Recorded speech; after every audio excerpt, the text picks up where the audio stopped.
तुमने कभी नोटिस किया है जब गर्मी में फैन चलाते हो तो सडनली ठंडक फील होती है, लेकिन फैन तो सिर्फ हवा को घुमा रहा है, तो ठंडक जनरेट कहाँ से हो रही है?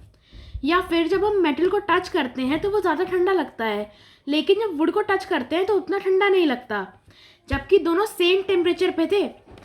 और ये कैसे पॉसिबल है? और सबसे अजीब बात, तुम्हारी बॉडी खुद पानी निकाल के तुम्हें ठंडा करती है। मतलब तुम्हारी बॉडी एक एसी है। आज हम टेम्परेचर को सिर्फ समझेंगे नहीं, हम उसे क्रैक डाउन करेंगे।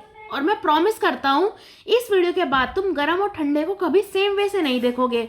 हाय, मैं हूँ सात्विक, और यहाँ हम डेली लाइफ के सिंपल लगने वाले टॉपिक्स के पीछे का रियल साइंस समझते हैं। तो अगर तुम्हें ऐसी वीडियोस पसंद आती हैं जहाँ तुम लिटरली दुनिया को देखने का नया नज़रिया जानते हो तो सब्सक्राइब करना मत भूलना। चलो अब शुरू करते हैं द साइंस ऑफ टेम्परेचर। सबसे पहले एक डेंजरस मिथ क्लियर करते हैं कि टेम्परेचर हीट नहीं होती। ज़्यादातर लोग ये दोनों सेम समझते हैं, लेकिन ये कंप्लीटली डिफरेंट चीज़ें हैं। टेम्परेचर क्या है? सिंपल लैंग्वेज में टेम्परेचर एक मेजर है कि पार्टिकल्स कितनी फास्ट मूव कर रहे हैं। हर चीज़ या तो सॉलिड्स, लिक्विड्स या गैस एटम्स और मॉलिक्यूल से बनी होती है, और ये पार्टिकल्स कभी रुकते नहीं, हमेशा मूव करते रहते हैं। और ये जितने ज़्यादा फास्ट मूव करते हैं इनका उतना ही ज़्यादा टेम्परेचर होता है, और जितनी स्लो मूव करते हैं उतना ही कम टेम्परेचर। मतलब जब तुम किसी गर्म चीज़ को छूते हो तुम एक्चुअली उसके पार्टिकल्स की स्पीड फील कर रहे हो, और जब ठंडी चीज़ को छूते हो तुम उसकी लो एनर्जी फील कर रहे हो। ये सिंपल लगता है, पर ये बेस है थर्मोडायनेमिक्स का। अब आता है सबसे कंफ्यूजिंग पार्ट, हीट क्या होता है? हीट एनर्जी है जो एक ऑब्जेक्ट से दूसरे ऑब्जेक्ट में ट्रांसफ़र होती है। टेम्परेचर तो एक मेजर है, पर हीट है एनर्जी ट्रांसफ़र। एक एग्जांपल लो, एक कप चाय और एक स्विमिंग पूल का पानी, दोनों सेम टेम्परेचर पर हो सकते हैं, लेकिन पूल में ज़्यादा हीट एनर्जी है। क्यों? क्योंकि उसमें ज़्यादा मॉलिक्यूल्स हैं। मतलब टेम्परेचर सिर्फ इंटेंसिटी बताता है, क्वांटिटी नहीं। ये डिफरेंस समझ गए तो आधी गेम जीत गए। अब क्वेश्चन, हीट ट्रैवल कैसे करती है? इसके तीन मेन तरीके हैं, कंडक्शन, कॉन्वेक्शन और रेडिएशन। कंडक्शन होता है डायरेक्ट कांटेक्ट, जैसे गर्म स्पून पकड़ना। कन्वेक्शन, लिक्विड या गैस का मूवमेंट, जैसे बॉइलिंग वाटर। और रेडिएशन, बिना मीडियम के, जैसे सन की हीट अर्थ तक आती है। सोचो, सन और अर्थ के बीच वैक्यूम है, फिर भी हीट आ सकती है। ये रेडिएशन है। मतलब हीट इनविजिबल है लेकिन अनस्टॉपेबल भी। अब एक रियल लाइफ मिस्ट्री सॉल्व करते हैं। मेटल ज़्यादा ठंडा क्यों लगता है वुड से? इसका सिंपल आंसर है, लेकिन माइंड ब्लोइंग है। मेटल हीट को फास्ट ट्रांसफ़र करता है। जब तुम मेटल को छूते हो वो तुम्हारे हाथ की हीट इंस्टेंटली खींच लेता है, और तुम्हें लगता है कि वो ठंडा है।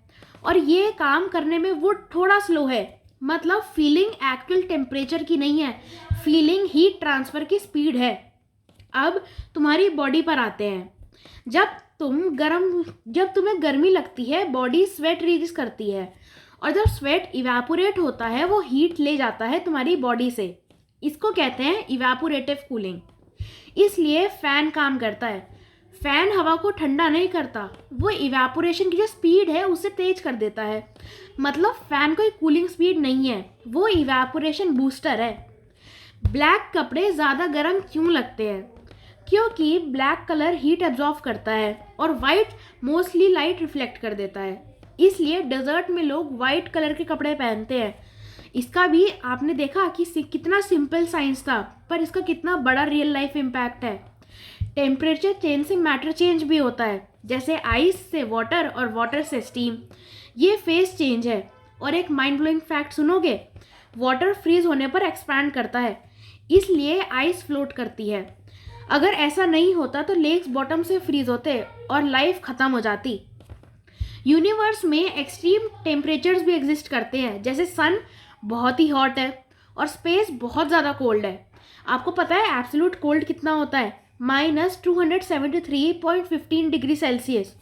यहाँ पार्टिकल्स ऑलमोस्ट रोटेट करना स्टॉप हो जाते हैं। मतलब ये लोएस्ट पॉसिबल टेम्परेचर है ये। अब हम देखेंगे कि वाई चाय ठंडी हो जाती है, वाई फ्रिज काम क्या करता है, और वाई एसी रूम कूल करता है। सब एक ही रूल फॉलो करते हैं, heat always flow from hot to cold. और जब तक ये फ्लो रुकता नहीं, सिस्टम चेंज होता रहता है।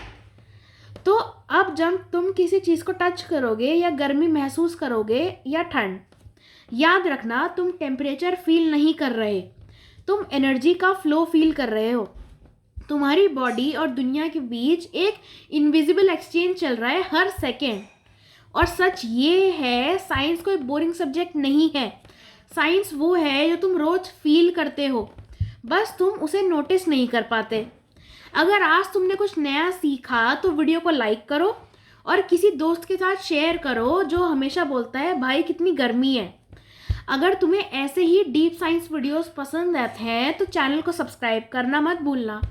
मैं मिलता हूँ तुमसे नेक्स्ट वीडियो में एक और सिंपल टॉपिक का हिडन साइंस के साथ। तब तक ऑब्जर्व करते रहो, क्योंकि साइंस हर जगह है।